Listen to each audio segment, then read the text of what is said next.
മുഖ്യമന്ത്രി പിണറായി വിജയന്റെ രാഷ്ട്രീയ ജീവിതത്തിൽ വലിയ വിവാദങ്ങൾക്കും ചർച്ചകൾക്കും വഴിവെച്ച പല പ്രയോഗങ്ങളും CPM-നെ മൊത്തത്തിൽ തിരിച്ചടിയായിട്ടുള്ള ചരിത്രമുണ്ട്. പണ്ട് NK പ്രേമചന്ദ്രനെ പരനാറി എന്ന് വിളിച്ചതോടെ കൊല്ലം ലോക്സഭാ സീറ്റ് എന്നേക്കുമായി CPM-ന് കൈവിട്ടു. ഇത്രയും കാലം കഴിഞ്ഞിട്ടും ആ സീറ്റ് തിരിച്ചു പിടിക്കാൻ CPM-ന് പിന്നീട് സാധിച്ചിട്ടില്ല. ഇങ്ങനെ പിണറായി വിജയന്റെ ഭാഷാ പ്രയോഗങ്ങൾ കൊണ്ട് പാർട്ടിക്ക് കാര്യമായി തന്നെ പരിക്ക് പറ്റിയ സംഭവങ്ങളുമുണ്ട്. ഏതായാലും ഇപ്പോൾ തെരഞ്ഞെടുപ്പാണ്. തെരഞ്ഞെടുപ്പ് ചൂടിലേക്ക് സംസ്ഥാനം കടന്നിരിക്കുന്നു. ഇതിനിടയിൽ കഴിഞ്ഞ 2 ദിവസം മുമ്പും ഇത്തരത്തിൽ മുഖ്യമന്ത്രി പെട്ടെന്ന് പൊട്ടിത്തെറിച്ച് ചില കാര്യങ്ങൾ പറഞ്ഞിരുന്നു. അതും വലിയ വിവാദങ്ങൾക്ക് വഴിവെച്ചിരുന്നു. ഏതായാലും ഇപ്പോൾ തെരഞ്ഞെടുപ്പ് പ്രചാരണത്തിനിടെ മുഖ്യമന്ത്രിയുടെ പ്രസംഗം കത്തിക്കയറുന്നതിനിടെ ആവേശപൂർവ്വം ആർപ്പ് വിളിച്ച സഖാക്കൾ.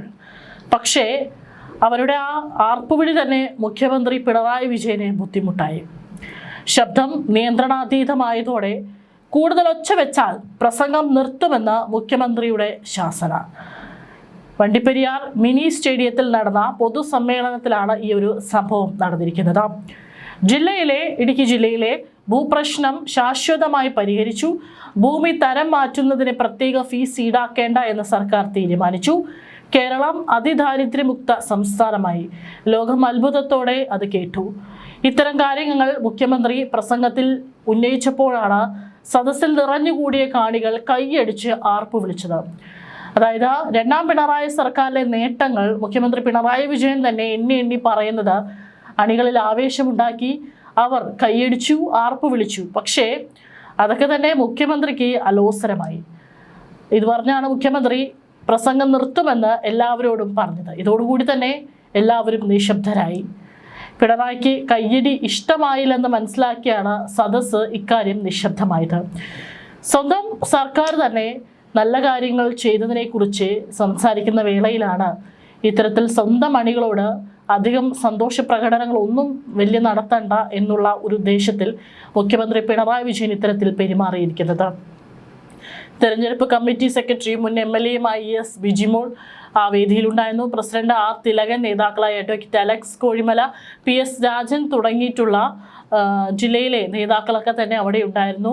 വണ്ടിപ്പെരിയാറിൽ നിന്നും സ്ഥാനാർത്ഥി K സലീംകുമാറിനെ കക്കികവല മുതൽ പൊതുസമ്മേളനം നടക്കുന്ന വേദി വരെ തുറന്ന വാഹനത്തിൽ സ്വീകരിച്ച് ആനയിച്ചു. അങ്ങനെ ജില്ലയിൽ പ്രചാരണങ്ങൾ കൊഴുകൊഴുക്കുന്നതിനിടയിലാണ് മുഖ്യമന്ത്രി അവിടെ എത്തുകയും പ്രസംഗത്തിൽ അദ്ദേഹം പറഞ്ഞ കാര്യങ്ങൾ സദസ്സിനെ ഇളക്കി മറിച്ചപ്പോൾ ആ ഒരു സന്തോഷ പ്രകടനം അത് ഒരൊറ്റ നിമിഷം കൊണ്ട് അദ്ദേഹം ഇല്ലാതാക്കിയിരിക്കുന്നത്. അധികം തൻ്റെ പ്രസംഗം ബുദ്ധിമുട്ടിച്ചു കഴിഞ്ഞാൽ, അല്ലെങ്കിൽ സംസാരിക്കുന്നത് ബുദ്ധിമുട്ടിച്ചു കഴിഞ്ഞാൽ പ്രസംഗം താൻ ഇവിടെ നിർത്തുമെന്നാണ് അദ്ദേഹം വളരെ ധാർഷ്ട്യത്തോടു കൂടി തന്നെ പറഞ്ഞിരിക്കുന്നത്. പലപ്പോഴും അദ്ദേഹത്തിൻ്റെ പരുക്കൻ ശൈലിയുടെയും ധാർഷ്ട്യമെന്ന് എതിരാളികൾ വിശേഷിപ്പിക്കുന്ന പെരുമാറ്റത്തിൻ്റെയും ഉദാഹരണങ്ങളായി ഇവ ചൂണ്ടിക്കാണിക്കപ്പെടാറുണ്ട്. തെരഞ്ഞെടുപ്പ് കാലത്ത് വെളുക്കെ ചിരിച്ചുകൊണ്ട് പിണറായി രംഗത്ത് വരാറുമുണ്ട്. മാധ്യമപ്രവർത്തകരോട് കടക്ക് പുറത്ത് എന്ന് പറഞ്ഞ പിണറായി വിജയൻ മാധ്യമപ്രവർത്തകരോട് പറഞ്ഞത് പഴങ്കഥ എന്ന് വരുത്താൻ കേറിവാട മക്കളെ പ്രയോഗവുമായി ഒരു PR അഭിമുഖം നടത്തിയതിന് പിന്നാലെയാണ് അതേ വേദിയിൽ മറ്റൊരു ചോദ്യം ഉന്നയിച്ച ആളോട് അത് വീട്ടിൽ പോയി ചോദിച്ചാൽ മതിയെന്ന് പിണറായി 2 ദിവസം മുമ്പ് പറഞ്ഞത്. അതും ഇത്തരത്തിലൊരു തെരഞ്ഞെടുപ്പ് പൊതുയോഗത്തിൽ പ്രസംഗത്തിനിടെയാണ് ചോദ്യം ചോദിച്ചയാളോട് ക്ഷുഭിതനായ മുഖ്യമന്ത്രി പിണറായി വിജയൻ പ്രതികരിച്ചിരിക്കുന്നത്. അത് വീട്ടിൽ പോയി ചോദിച്ചാൽ മതിയെന്നായിരുന്നു മുഖ്യമന്ത്രിയുടെ മറുപടി. കോന്നി തെരഞ്ഞെടുപ്പ് കൺവെൻഷനിടെയായിരുന്നു ഈ ഒരു സംഭവം നടന്നത്. പ്രസംഗത്തിനിടെ കേരളത്തിൻ്റെ അടിസ്ഥാന വികസനങ്ങളെക്കുറിച്ച് സംസാരിക്കുകയായിരുന്നു മുഖ്യമന്ത്രി. കേരളത്തിൻ്റെ ആവശ്യം വളരെ കൂടുതലാണ്. അതിനിടെയാണ് സദസ്സിൽ നിന്നും ഒരാൾ CMA ഒരു ചോദ്യം എന്ന് പറഞ്ഞ് എണീറ്റത്. അത് വീട്ടിൽ ചെന്ന് ചോദിച്ചാൽ മതിയെന്നായിരുന്നു മുഖ്യമന്ത്രിയുടെ മറുപടി. അതേസമയം സംഭവം വിവാദമായപ്പോഴും മുഖ്യമന്ത്രി സ്വന്തം നിലപാടിൽ ഉറച്ചു നിൽക്കുകയാണ് ചെയ്തത്. ചോദ്യം ചോദിച്ചയാളോട് വീട്ടിൽ പോയി ചോദിക്കാൻ പറഞ്ഞതിൽ ഒരു തെറ്റുമില്ലെന്നാണ് മുഖ്യമന്ത്രി പറയുന്നത്. ഓരോ കാര്യത്തിലും പാലിക്കേണ്ട ചില മര്യാദകളുണ്ട്. ആ മര്യാദകൾ പാലിക്കാതിരുന്നാൽ പ്രതികരണം സ്വാഭാവികമായും അതിനനുസരിച്ചാകുമെന്നാണ് മുഖ്യമന്ത്രി പറഞ്ഞിരിക്കുന്നത്. ചോദ്യങ്ങൾ ചോദിക്കേണ്ടത് പൊതുയോഗത്തിലല്ലെന്നും പത്രസമ്മേളനത്തിലാണെന്നും മുഖ്യമന്ത്രി കൂട്ടിച്ചേർത്തു. പൊതുയോഗം എന്ന് പറഞ്ഞാൽ പത്രസമ്മേളനമല്ലല്ലോ. പത്രസമ്മേളനത്തിലാണ് ചോദ്യം ചോദിക്കേണ്ടത്. നിങ്ങളെല്ലാവരും നാളെ എൻ്റെ പൊതുയോഗത്തിൽ വന്ന് ചോദ്യം ചോദിക്കുമോ? അങ്ങനെ ചോദിച്ചാൽ കിട്ടുന്ന മറുപടിയും അത് തന്നെയാകും. അത് സ്വാഭാവികമല്ലേ?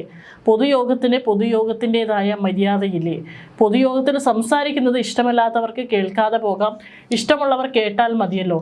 അതല്ലേ അതിൻ്റെ രീതി. അത് കലക്കുന്നതിനായുള്ള നടപടികൾ സ്വീകരിക്കാൻ പാടില്ലെന്നായിരുന്നു മുഖ്യമന്ത്രി മാധ്യമങ്ങളോട് പ്രതികരിച്ചത്.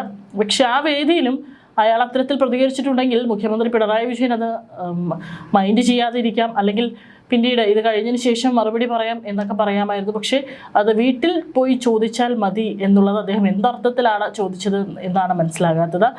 ഏതായാലും ആ ഒരു വിഷയം വലിയ രീതിയിൽ തന്നെ വിവാദമായിട്ടുണ്ടായിരുന്നു. ചോദ്യം ചോദിച്ചയാൾ പിന്നീട് അത് തെറ്റായി പോയി, താനാണ് അത്തരത്തിൽ പെരുമാറാൻ പാടില്ലായിരുന്നു എന്ന് പറഞ്ഞുകൊണ്ട് മുഖ്യമന്ത്രി വന്നത്. ഇപ്പോൾ അത് കഴിഞ്ഞ് ഒരു ദിവസം കഴിയുമ്പോഴാണ് വേദിയിൽ ഇത്തരത്തിൽ തൻ്റെ പ്രസംഗത്തിനിടെ തൻ്റെ നേട്ടങ്ങൾ തന്നെ എണ്ണി പറയുന്നതിനിടെ സദസ്സിൽ സഖാക്കൾ സന്തോഷപ്രകടനം നടത്തിയപ്പോൾ പ്രസംഗം ഇവിടെ നിർത്തുമെന്നുള്ള മറ്റൊരു വിവാദം കൂടി ഇപ്പോൾ ഉടലെടുക്കുന്നത്. മുൻപ് അദ്ദേഹത്തിൻ്റെ സംഭവിച്ചിട്ടുള്ള ഇത്തരത്തിൽ വിവാദങ്ങൾ എണ്ണി പറയുകയാണെങ്കിൽ ഒന്നായിരുന്നു തിരുവനന്തപുരം മസ്കറ്റ് ഹോട്ടലിൽ BJP RSS നേതാക്കളുമായുള്ള സമാധാന ചർച്ചയ്ക്ക് എത്തിയപ്പോൾ ദൃശ്യങ്ങൾ പകർത്താൻ ശ്രമിച്ച മാധ്യമപ്രവർത്തകരോട് പ്രകോപിതരായി പറഞ്ഞതാണ് കടക്ക് പുറത്ത് എന്ന വാക്കുകൾ. ഇത് അദ്ദേഹത്തിൻ്റെ മാധ്യമവിരുദ്ധ നിലപാടായി ഇന്നും വിമർശിക്കപ്പെടുന്നു. കൊച്ചിയിൽ ഒരു പൊതുപരിപാടിക്കിടെ മാധ്യമപ്രവർത്തകർ പ്രതികരണം തേടിയപ്പോൾ രൂക്ഷമായ ഭാഷയിൽ ആട്ടിയകറ്റിയ സംഭവം. മാറി നിൽക്ക അങ്ങോട്ട് എന്ന് പറഞ്ഞായിരുന്നു അന്ന് പിണറായി രംഗത്ത് വന്നത്. ഈ തെരഞ്ഞെടുപ്പ് കാലത്ത് വീണ്ടും ചെറ്റപ്രയോഗവും വാർത്തകളിൽ നിറയുന്നു. മലബാറിൻ്റെ വാമൊഴി വഴക്കമാണെന്നാണ് പിണറായി ആരാധകർ അദ്ദേഹത്തിൻ്റെ പ്രയോഗങ്ങളെക്കുറിച്ച് പറയാറ്. മലയാള ഭാഷാ പ്രയോഗത്തിലേക്ക് ഏറ്റവും കൂടുതൽ ട്രോൾ മെറ്റീരിയലുകൾ സംഭാവന ചെയ്തിട്ടുള്ള രാഷ്ട്രീയ നേതാവും ഒരുപക്ഷെ അദ്ദേഹം തന്നെയാവും. RMP നേതാവ് TP ചന്ദ്രശേഖരനെ ഉദ്ദേശിച്ചായിരുന്നു പിണറായി വിജയന്റെ ഒരു കുലംകുത്തി പ്രയോഗം. കുലംകുത്തികൾ എന്നും കുലംകുത്തികൾ തന്നെ എന്ന പരാമർശം കടന്നു വന്നതും CPMന്റെ അണികളെ അഭിസംബോധന ചെയ്യുന്നതിനിടെയായിരുന്നു.